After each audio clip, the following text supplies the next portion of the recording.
Taubat cara yang sama. Dari dosa apapun cara taubat sama. Kaifiat dan cara taubat sama. Tak ada yang beda. Dalam maksiat apapun. 3 syarat taubat utama dan sebagian ulama mengatakan 5 syarat taubat.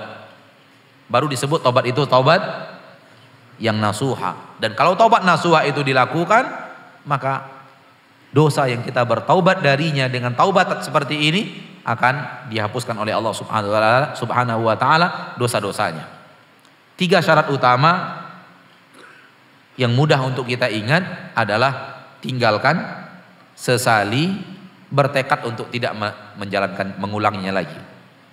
Tinggalkan, sesali, dan bertekad untuk tidak mengulangnya lagi. Ini 3 syarat utama. Adapun 2 tambahannya, lakukan dengan ikhlas, lakukan ketika masih ada waktu. Lakukan dengan ikhlas dan lakukan ketika masih ada waktu.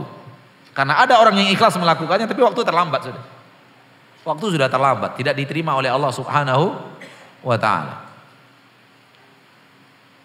Tinggalkan maksiat, sesali masa lalu yang kita lakukan dengan maksiat itu dan punya tekad untuk tidak kembali lagi. Tekad. Jadi syarat taubat bukan tidak boleh kembali. Syarat taubat bukan tidak boleh kembali. Tapi ada tekad di dalam hati untuk tidak lagi melakukannya. Ketika Allah sudah melihat tekad itu ada, menyesali masa lalunya ada, dan dia meninggalkan ketika itu, dia sudah bertaubat kepada Allah Subhanahu wa ta'ala. Walaupun kemudian tekad itu kemudian menipis, dan setelah itu menghilang dan terjerumus lagi, taubat lagi. Namun orang yang serius di dalam taubatnya, maka antara satu maksiat dengan terjerumus kepada maksiat yang sama itu jauh dan berjarak. Bukan hari ini kita terjerumus, kita taubat, besok datang lagi. Hari ini kita terjerumus, kepada hari ini kita taubat, 2 hari lagi kerjaan yang sama terulang lagi. Itu bukan taubat, karena tidak ada tekad di dalam hatinya, azam, tekad yang sangat kuat untuk meninggalkan perbuatan itu. Kalau yang antum maksud adalah bahwa terjadi maksiat, kemudian antum bertaubat, selang 1 tahun setelahnya terjerumus lagi, selang 2 tahun setelahnya terjerumus lagi, memang itulah kodrat manusia. Memang itulah apa? Kodrat manusia. Dan syaitan paling tahu mencari titik kelemahan antum. Bukan antum saja, semua kita.